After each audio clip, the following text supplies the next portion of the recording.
안녕하세요. 아이들이 어려워하는 수학, 별표 치는 수학만 쏙쏙 골라서 풀어주는 별표타파 별타쌤 박정입니다. 자, 지금 제가 막 수학 안 하고 이렇게 4차 산업혁명에 대해서 지금 이야기 드리고 있는데요. 조금만 기다려 주시면 제가 다시 또 수학 내용 해드리도록 하겠습니다. 지금 열심히 재밌게 듣고 계시죠? 4차 산업혁명에 대해서 이야기 드리고 있는데요.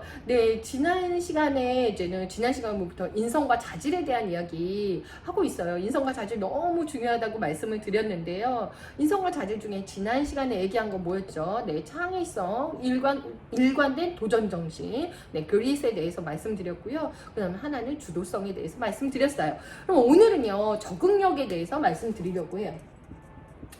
적응력. 우리 아이가 적응 어디서든 잘하면 너무 좋죠. 그죠? 유치원에서도 잘하고 학교에서도 잘하고 그리고 사회에 나가서도 적응하면 너무 좋죠. 이런 거 어떻게 키울 수 있는지 말씀드리려고 하는데요. 적응력이 왜 중요하냐면요. 4차 산업혁명이 정말 급변하는 역동의 시대잖아요. 거기 안에서 내가 정말 창조적으로 적응하는 건 굉장히 중요해요. 왜냐면 끊임없는 변화를 갖다 이해하고 그 다음 내가 어떤 행동을 할까? 그리고 어떤 행동을 옮겨야 될까? 그렇게 이렇게 정하는 적응력은 굉장히 중요하다는 거죠. 근데 적응이 뭐냐면요. 현실에 안주하는 게 아니에요. 현실에 안주하는 게 아니라 가장 좋은 거는 그 현실에 자기 자신을 바꾸는 게 바로 적응이거든요. 적응은 대부분 여기에 이렇게 스며든다고 생각하시잖아요. 스며드는 게 아니고 내가 가장 적정한 형태로 내 자신을 바꾸는 거예요. 자기 자신. 즉 변화가 적응의 본질이에요. 변화가 적응이다.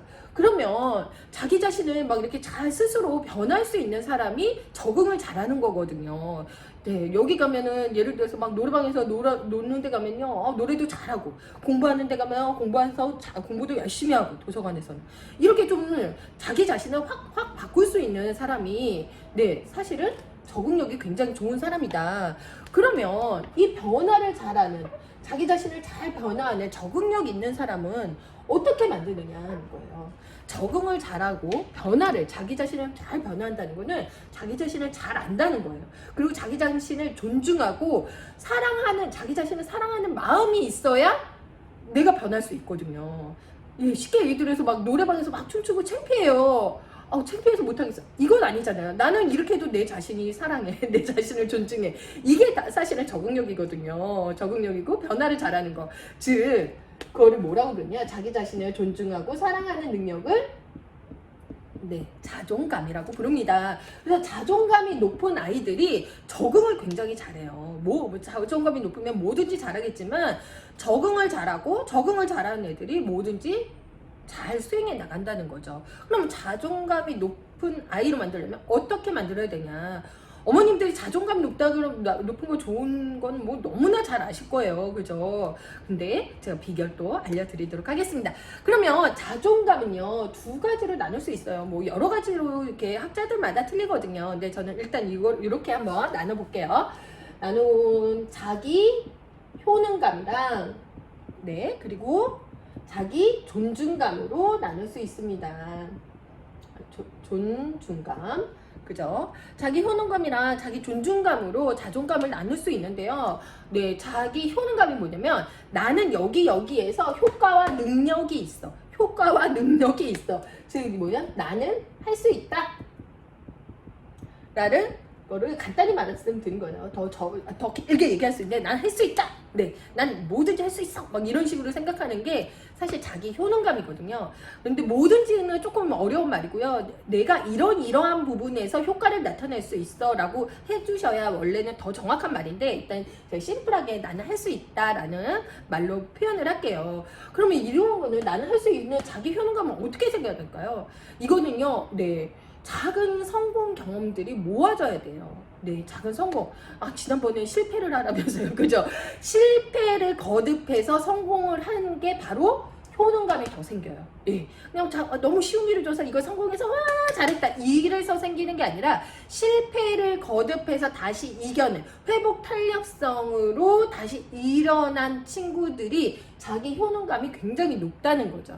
그래서 또 실패를 하라는 또 제가 결론을 내리면서 네 그래서 예를 들면 요리 같은 게 굉장히 자기 효능감이 많이 생긴다고 해요. 우리 어머님들은 이제 사실 학습을 많이 생각을 하시는데 학습보다는 요리 같은 거를 했을 때 딱 요리가 되잖아요. 그러면요 자기 효능감이 굉장히 많이 생긴대요. 그래서 자기 효능감이 네 생길 수 있는 여러 가지가 많이 있지만 네 요리 같은 것도 같이 좀 해주시면 좋고요. 이런 이 자기 효능 같은 경우는 자기 칭찬이나 격려, 부모의 칭찬, 격려 등으로 인해서 생기는 능력이에요. 근데 사실은 칭찬을 하지 말라는 책이 이번에 나왔어요. 네, 칭찬도 하지 말고 혼내지도 말라는 거예요. 이게 적정선을 쫙 걸으라는 얘기인데. 왜냐하면은 그 책에서의 내용은 칭찬을 많이 하면은 칭찬을 받기 위해 그 일을 한다는 거죠. 눈치를 본다는 거예요. 근데 저는 이제 뭐 그 말도 틀린 말은 아닙니다. 근데 저는 생각했을 때 무모한 칭찬은 안 돼요. 무모한 칭찬. 무모한. 칭찬은 그 책에서와 같이 칭찬을 받으려고 칭찬받는 일을 하거든요. 예를 들면 길에 휴지가 떨어졌는데 사람들이 있어야만 듣는 사람이 된다는 거죠. 그 책의 내용이에요. 네, 그럼 무모한 칭찬을 해줬을 때는 그렇게 될 수 있어요.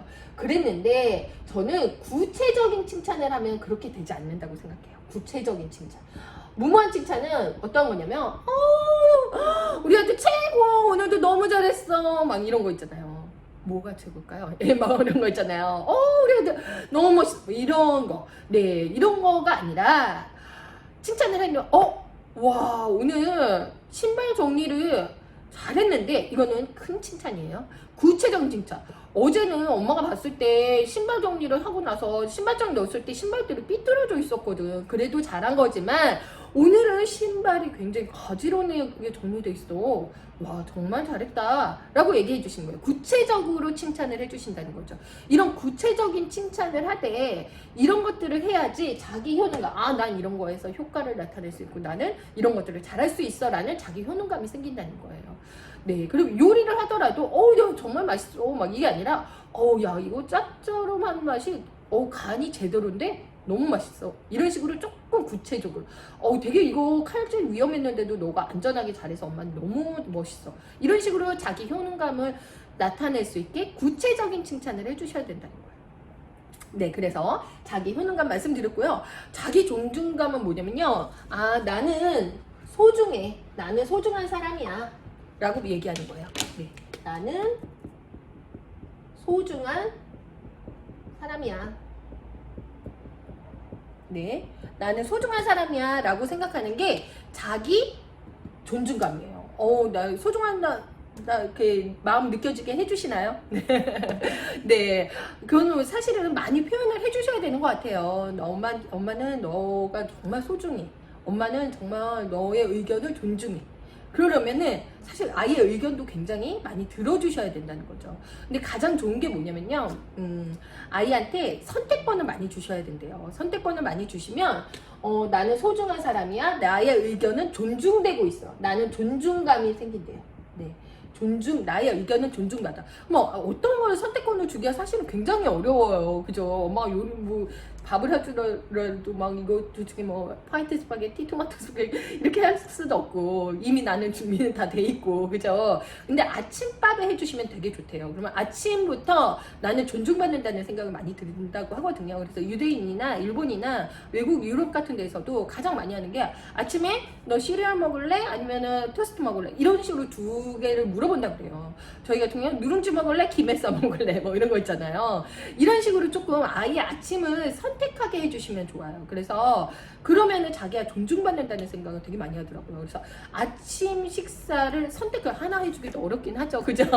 근데 좀 간단하게라도 아침 식사를 조금 선택할 수 있게 해주시면 되게 좋다고 합니다. 그래서 좀 선택권을 주셔라. 네, 그러면 굉장히 좋을 것 같고요. 네, 이 선택권 주면서도 그 의견 좀 존중해 주는 거 좋을 것 같아요. 그래서 자존감이 생기는 제가 비결 쭉 정리를 한번 해보면요. 일단 아이한테 어떤 이야기를 많이 해주시냐. 너 할 수 있는 일을 대신해 주면 안 돼요.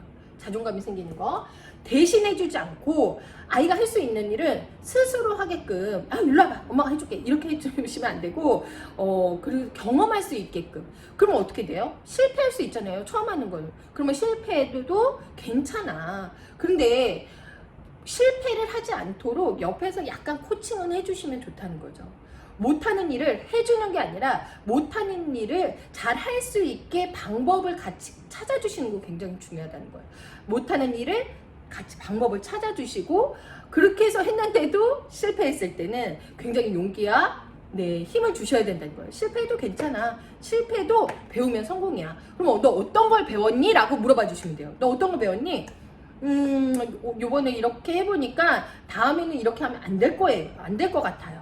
네, 이런 식으로 조금 아이가 이야기할 수 있게 해주시면 좋을 것 같아요. 그러면 자존감이 저절로 생긴다고 합니다. 자, 오늘 어떻게 자존감에 대해서 이야기 드렸는데요. 엄마가 자존감이 높아요. 아이도 자존감이 높대요. 우리 서로 스스로를 사랑하는 어머님들 되셨으면 좋겠습니다. 별표 타파!